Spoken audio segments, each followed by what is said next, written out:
నిన్న ఒంగోలులో పేరుని నాని చేసినటువంటి వ్యాఖ్యల్లో షాకింగ్ కామెంట్స్ కూడా ఈరోజు ఒంగోలు నగరంలో హీట్ పుట్టిస్తున్నాయి. అధికారం ఉన్నప్పుడు పదవులు అనుభవించి అధికారం పోయిన తర్వాత కూడా పార్టీని వీడి జగన్మోహన్ రెడ్డిని వెన్నుపోటు పొడిచారని చెప్పి కూడా దాన్ని నొక్కి ఒక్కానిచ్చాడు పేరుని నాని. మాజీ మంత్రిగా ఉన్నటువంటి పేరుని నాని నిన్న చీఫ్ గెస్ట్గా కూడా బూచేపల్లి ప్రమాణ స్వీకార కార్యక్రమంలో ఆయన పాల్గొని కూడా బాలినేని టార్గెట్ చేస్తూ మాజీ మంత్రిగా ఉన్నటువంటి బాలినేని శ్రీనివాసరెడ్డిని టార్గెట్ చేస్తూ ఆయన చేసినటువంటి విమర్శలు అయితే ఇక్కడ ఉన్నటువంటి జనసేన నాయకులు కొంతమంది వైసీపీ నాయకులు ఆలోచనలో పడ్డారు ఇక్కడ. సో ఆయనకు అధికారం పోయింది.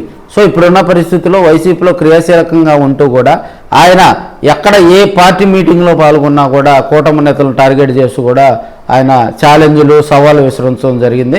నిన్న బూచేపల్లి ప్రమాణ స్వీకారానికి ఒంగోలు వచ్చినటువంటి పేరుని నాని కూడా కొంత వివాదాస్పద వ్యాఖ్యలు అయితే చేశాడు. ఎప్పుడు కూడా నోటు దూలం ఈ నాని ఆ నానిని కూడా చెప్పుకుంటూ ఉంటారు.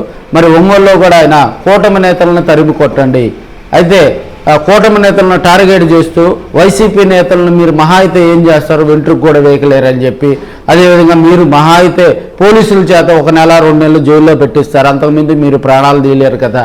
ఇవన్నీ కూడా రెచ్చగొట్టే వ్యాఖ్యలు, వివాదాస్పద వ్యాఖ్యలు అయితే చేస్తూ ఉన్నారు.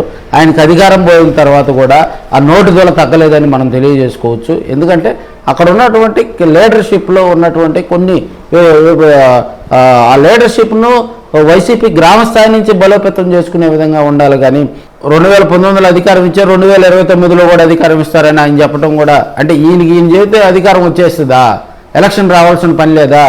పేరుని నాని కూడా ఒకసారి మీరు గుర్తుపెట్టుకోండి. ఏది పడితే అది నోరు ఉంది కదా, మైక్ ఉంది కదా అని విమర్శలు చేయటం కాదు. మిమ్మల్ని ఎవరు విమర్శిస్తున్నారో వాళ్ళని టార్గెట్ చేస్తూ విమర్శించుకోండి.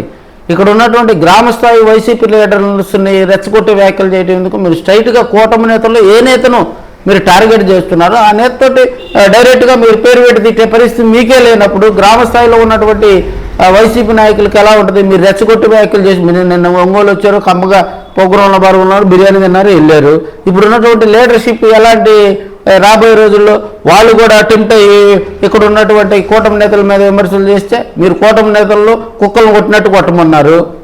మీరు కొట్టారా? మీ నియోజకవర్గంలో మీరు కూటమి నేతల జోలికి వెళ్ళారా? వాళ్ళు వస్తుంటే మీరు దాక్కున్నటువంటి పరిస్థితులు అయితే మనం చూసాం. సో కేడర్ని రెచ్చగొట్టొద్దు. ప్రభుత్వ వైఫల్యాలు ఏమంటే బయటికి తీయండి. అంటగడ్డ తిరుపతి లడ్డు విషయంలో మీరు మాట్లాడారు, దాని గురించి అధికార ప్రతిపక్షం మధ్య కూడా కొంత ఇబ్బందికర పరిస్థితులు, కొంత అనుకూల పరిస్థితులు ఉంటాయి. కాబట్టి ఒక సమస్యను మీరు వ్యంగ్యంగా మాట్లాడినా కూడా దాని గురించి పెద్దగా ఇప్పుడు ట్రెండింగ్ నడుస్తుంది కాబట్టి తిరుపతి లడ్డు విషయంలో మనం దాని గురించి మాట్లాడాల్సిన పనిలే. కార్యకర్తలను రెచ్చగొట్టే వ్యాఖ్యలు, నోటుదోల వ్యాఖ్యలు మానుకోవాలని కూడా కొంతమంది తెలుగుదేశం పార్టీ నాయకులు అయితే